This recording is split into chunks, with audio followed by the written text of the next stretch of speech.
Are you sure? Here's the 30-second lesson on what legends know. Never ask a bride why she's getting married. Don't wear a skirt on a windy day.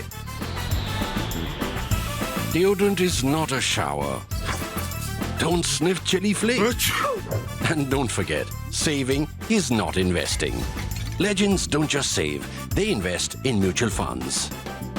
Mutual fund investments are subject to market risks. Read all scheme-related documents carefully.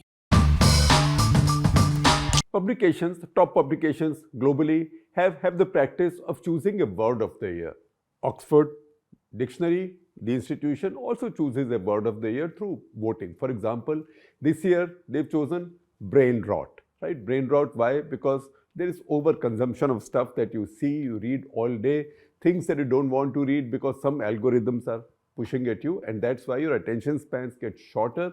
You're not able to focus. So brain rot is the Oxford word of the year. What is the word of the year for the print? The print is about politics. It's about covering politics, governance, policy, stuff like that. If you imagine our journalistic offering to be a platter, a thali, then in the thali, the roti dal or dal chawal, dal bhat, whatever you call it, or sapad rice, whatever you call it, all of that is politics, policy, governance. Then you see all the other stuff. You see changing society, you see art and culture, religion, ground reports, all of that then is like other katoris on your thali, and that is what completes the thali or the platter at the print. So our staple is politics, policy, culture. That's why our word of the year now for 2024, which is going past, is Khatakhat. Khatakhat, used by Rahul Gandhi during his 2024 election campaign. In fact, I will tell you a little nuance there. He's used both expressions, Khatakhat and Thakathak. So sometimes he said Khatakhat, sometimes he said Thakathak, but any which way he means the same thing. So you can choose what we want. We treat both interchangeably. So Khatakhat or Thakathak, that is our word of the year. Why? Because that word has influenced our politics as nothing has done, no single word has done this year. Now, Narendra Modi had tried to use a word also in 2022.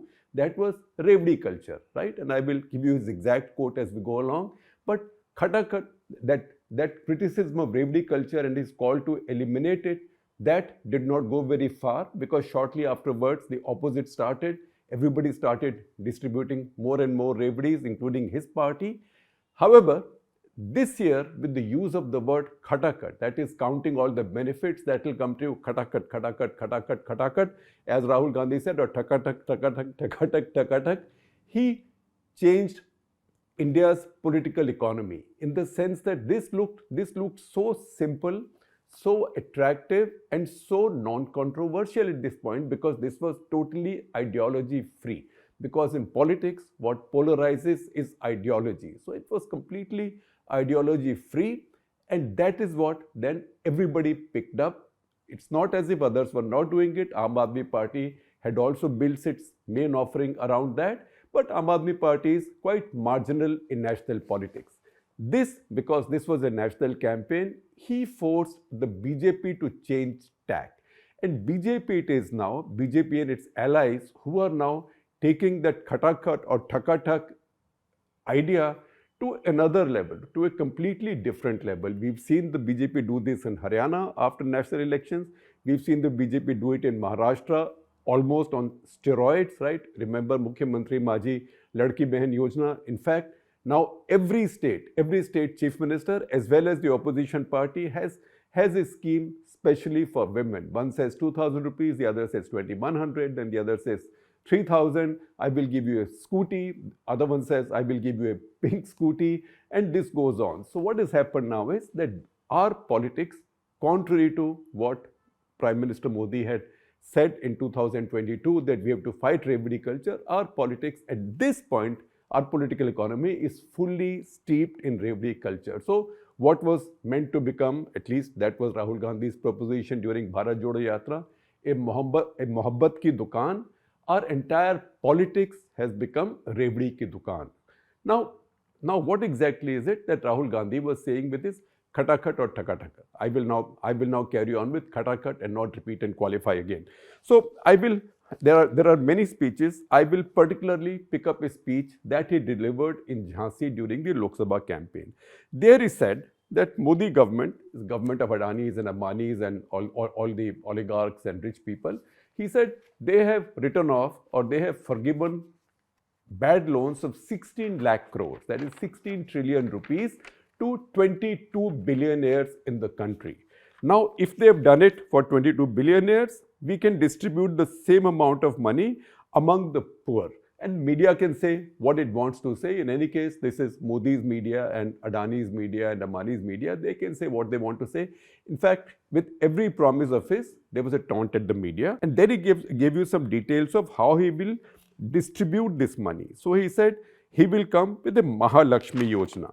So he said he will come with the Mahalakshmi Yojana. Under Mahalakshmi Yojana, he said from July 1, that is when his government ostensibly comes to power, from July 1 morning, all of the women, one woman in a family will have 8,500 rupees in her bank, adding up to 1 lakh rupees in the entire year. Actually, if you multiply 8,500 by 12, it will become 1 lakh 2,000 rupees in the entire year, but round figure looks better, even if it's lower, I don't know. Number 2, he said again, Khatakhat, loan waivers will take place for all farmers. Number 3, Khatakhat, there will be legal guarantee for minimum support price. Number 4, Khatakhat, there will be a revolutionary law.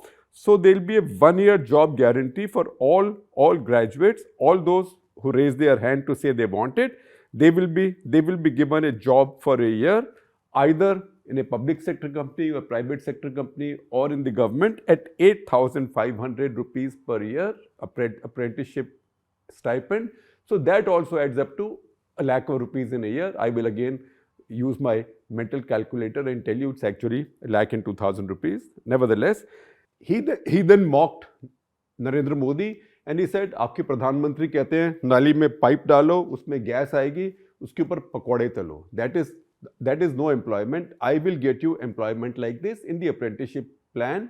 And once again, he also uses this to attack India's topmost industrialists by saying that Ambani ji का लड़का, Adani का लड़का, वो सब अपने पिताजी की company में जाके 1 साल अप्रेंटिसशिप करते हैं. तो आपके पिताजी की कंपनी नहीं, आपको किसी भी कंपनी में ऐसे 1 साल की अप्रेंटिसशिप का मौका मिलेगा. Just because your fathers don't have these businesses does not mean that you will not get opportunity for your apprenticeship. Again, at the same Khatakhat pace, from 1st of July, the Mahatma Gandhi National Rural Employment Guarantee Act payout, which is 250 per head per day, will become 400 per head per day.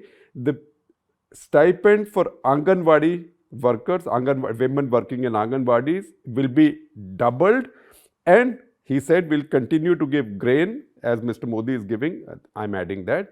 We'll continue to give free food grain, but we will give you more and we will give you better. So these were the 7 things that he was going to give Khatakhat. Now, there were some variations as he went from place to place, but generally this was the scheme of things. I will take you back to July, and very interestingly, this is a speech that Prime Minister Modi delivered also in Bundelkhand, from where I picked up this 2024 speech by Rahul Gandhi, of which I am sharing a link with you with the description. It was also delivered in Bundelkhand. This one was in Jhansi. Prime Minister's speech was in a place called Kathedi in Jalon district. This was after he dedicated to the nation the Bundelkhand Expressway. Now, he said, and this is a translation from what he said, revdi culture is very dangerous for the development of the country. People of revdi culture feel that by distributing free revdis, they can buy the people. Together, we need to defeat this thinking, and the revdi culture needs to be removed from the country. Now, there was a context to why he was reacting like that at that point. That is because shortly before that, in Punjab, Aam Aadmi Party has made these promises of freebies and won their election. In Assam, Congress promised 2,000 for each housewife, plus some other freebies and giveaways as well. So this was an idea that was picking up, and it looks like he was also chastened by the fact that this worked so effectively for Aam Aadmi Party in Punjab, he might have been concerned because Gujarat was heading for elections. He might have been concerned that the same ideas will go to Gujarat as well. And I will bring Gujarat back towards the conclusion of this episode, so stay with me. He might have been concerned that these demands will come up in Gujarat, or maybe his rivals will confront him with these promises in Gujarat, where he would presume that he will win his election ideologically, easily, and also because of his personal popularity. So that's the reason he had raised this caution. However, what has happened since then? What's happened since then is that in 2023, Karnataka elections took place. Congress made these promises, including payout to women, free bus travel for women, many other giveaways like that, and won that election. After that, in the three key state elections, key for the BJP, there was Telangana also, but I don't count that as key to the BJP. Three key state elections for the BJP, that is Rajasthan, Madhya Pradesh and Chhattisgarh, the same issues came up.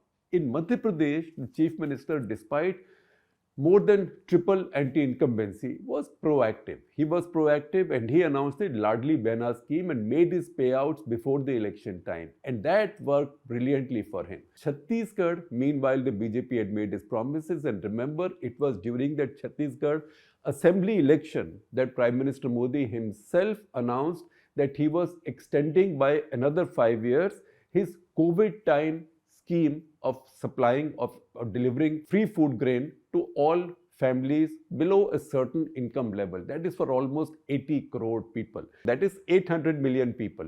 And he said this will now continue for 5 more years, which means effectively until the eve of the 2029 general elections.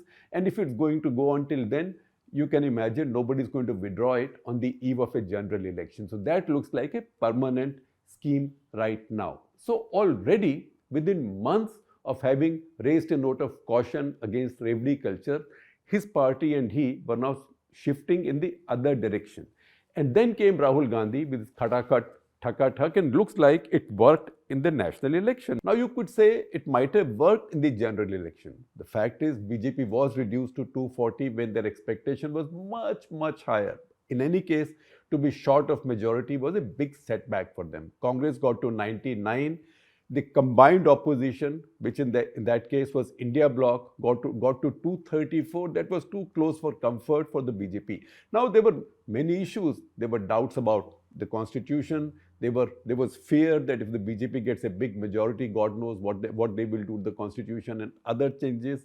There were also certain elements of arrogance, other identity issues were coming up, and there was definitely a pooling of votes by opposition parties instead of cutting each other's votes. So all of those combined to reduce the BJP's numbers, but possibly and definitely BJP, which takes no chances, also drew this lesson that there was some juice in these Khatakhat ideas that Rahul Gandhi was putting forward. That's why you will find one of the first reactions from the BJP and its allies just after the general election.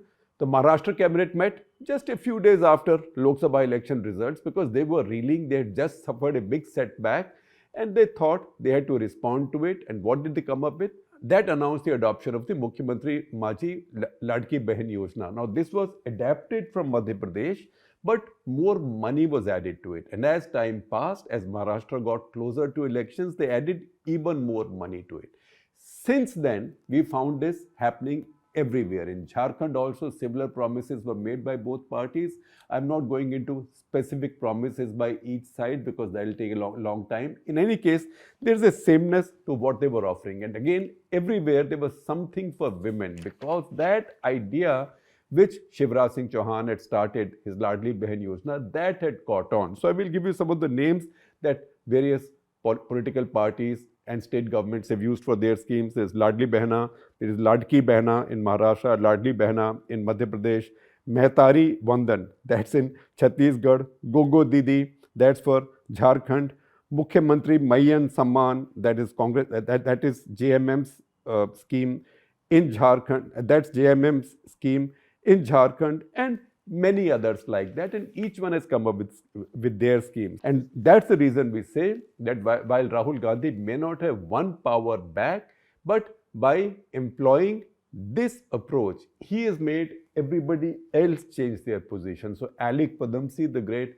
advertising and marketing and brand positioning guru, he always used to say that I never reposition my brand. I always reposition my rival's brand. So in this case, Rahul Gandhi has been able to reposition his much bigger rival's brand. And to that extent, this idea has changed India's political economy for now. Now, in Delhi, if you see Delhi elections, all the fight that's taking place between the BJP and Aam Aadmi Party, it is about the giveaway schemes or the revdi schemes or Khatakhat schemes, whatever you want to call them. I'll say Khatakhat right now because that's our word of the year. Now for women, Arvind Kejriwal has Mukhyamantri Mahila Samman Yojana. He also has a Sanjeevani Yojana for free treatment for anybody over 60 years of age, etc. And BJP has its own ideas, and BJP is trying to block these schemes right now. BJP has not yet given its counter schemes, but it is trying to block these schemes because once again, the fight is not so much about ideology or big ideas. It's about giving money away because that is the simplest thing to do. Other promises, I'll build a highway, I'll get your children better education, your children will write software. All of that happens in the future once those promises are difficult to keep. And second, the voters might also think, this will happen 5 years from now, 10 years from now. Oh, kisne dekha? Who's seen that? Let me right now respond to what's available to me now. So this has unleashed competitive populism in India. Now, some of this Rahul Gandhi had been able to start in 2019 as well. That is when he came up with the idea of Nyay, that is Nyuntam Aay Yojana or Universal Basic Income. That was to be 72,000 rupees per year. That has now been renamed Mahalakshmi scheme and raised to 1,02,000 rupees per year. The BJP responded to that immediately with its PM Kisan Yojana. That amount was much less. It was 2,000 rupees every 4 months, which is 6,000 rupees per year. But it went out to a lot of people and it started going out very quickly. Now, what happened? How come, you might ask me, that if the Congress made all these Khatakhat promises, it did not get even more votes. Why did it get stopped at 99 or the India Alliance? Because then Tejashwi Yadav, Akhilesh Yadav, they were all repeating the same promises. This was an India bloc promise. So why did they not get more votes? So I can only give you some analysis and opinion on this. That's because people see it's one thing, so-and-so is promising this and so-and-so is also promising this. Now, who's more likely to come to power? Because whoever is more likely to come to power is also more likely to actually deliver on these promises. Somebody who has very little chance of coming to power, why should I vote for them? Because they will not be in a position to deliver on their promises to us. It's a bit like, to simplify it or oversimplify it, it's New Year's Eve, you can laugh at me. If I said I'm contesting for election for some big position, and I will give every voter 1 crore of rupees if elected, right? Will you take me seriously? You will laugh at me. You will say, iske auqat kya hai? You don't have the capacity to do any of this. This is nonsense. You're making a fool of me. I'm using an exaggerated example to make a simple point that people will then vote for whoever is more likely to win and deliver on their promises, because all promises look the same. That when politics gets redefined this way, this has its consequences, and these consequences show up in these 3 charts that I will share with you now. These give you some picture. This gives a picture on our state's relative fiscal deficit position. So the first chart that comes up on your screens now, that just tells you the trend in our state's fiscal deficit, all states' fiscal deficit, as a percentage of GSDP. That's the state GDP. This you can see this is 2% in financial year 12, then it goes up to 3.7 in financial year 17, then it starts coming down, probably also as a result of GST, because GST committed a 14% growth in revenues to every state every year, probably, but they might have been other reasons also. And then FY21, it goes up, I can understand, because you were coming out of COVID.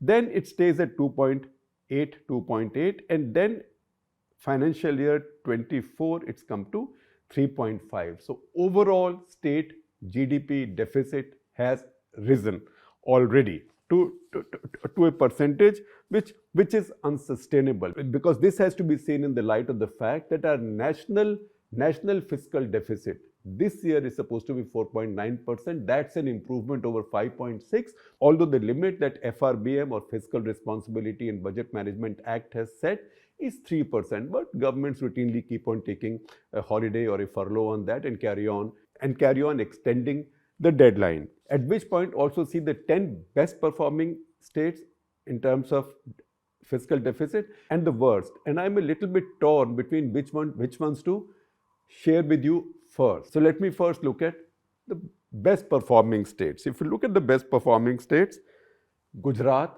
I told you earlier that I will come back to Gujarat. Gujarat is the best performing state, only 1.7% of GDP. Its fiscal deficit is just 1.7%. That is less than a half of the national average of 3.3. That's brilliant. That's because in Gujarat, the BJP has been winning quite easily without giving away anything. Also, it's an industrial state, gets a large share of the revenues, gets a lot of investment, etc. So it's 1.7%. The second best or the second least worst is Karnataka, 2.7%. Again an industrial state, but let us see what happens now as these payouts continue. Jharkhand, again mineral-rich state, got a lot of royalties. I am surprised by how well it's doing despite everything. It's 2.7, but with the new latest promises, once deliveries start on those, we'll see what happens next year. Maharashtra, 2.8. Again, performance is very good compared to national average, but let's see what happens next year when these Ladki Behan costs kick in. Then you go forward to the two big states which conform to the national average, that is Uttar Pradesh and West Bengal. Both are at 3.5%. Then see the 10 worst performing states. The worst of the worst is Bihar, 8.9%. Now Bihar is not even giving out that many freebies yet. Bihar just lost a lot of revenue because of prohibition, and that must have punched a big hole in its fisc.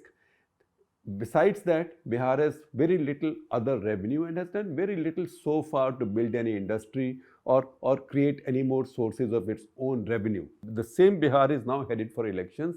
Already Tejashwi Yadav has announced 2,500 per month for every eligible woman in the state. So what will Nitish Kumar and BJP do now? Will they give a counter promise? If they do so, where will they bring the money from? Because already the state has 8.9% fiscal deficit. That is way higher than the next worst. The next worst is Chhattisgarh at 7.3%.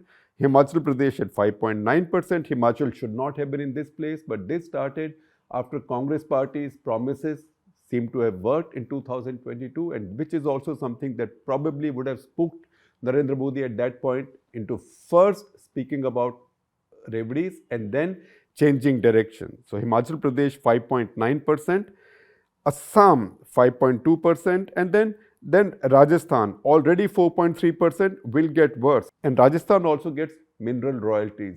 Remember, it's not just the zinc that comes out and other metals and lots of other minerals, also now yielding a bulk of India's onshore crude oil from the Bardmer, Vedanta oil fields. So all that royalty money also comes to Rajasthan. Still, its deficit is already at 4.3% of GDP.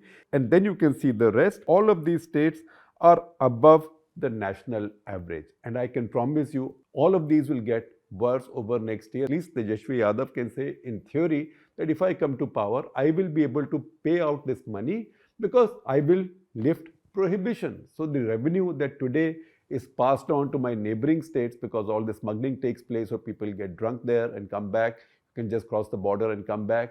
All of that revenue will come back, and I will then use that revenue to give these payouts to the women. Now these charts tell you the cost of this political economy. The fact, however, is that this political economy has got deeply embedded, and it will take the fact, however, is that this political economy has got deeply embedded in our system, in our democracy now, and it will take some doing to counter this. On the evidence of what's happening in Delhi election, does not look like anybody is trying to counter it. In Bihar, I don't know who will be so brave as to say this is not such a good idea. It is because of the durability of this idea or unassailability of this idea in the short and medium run that we are giving credit to Rahul Gandhi for having redefined the politics of our country, of having changed the political economy, of having altered his much stronger rivals brand proposition. All of that adds up to the reason we choose Khatakhat as our word of the year.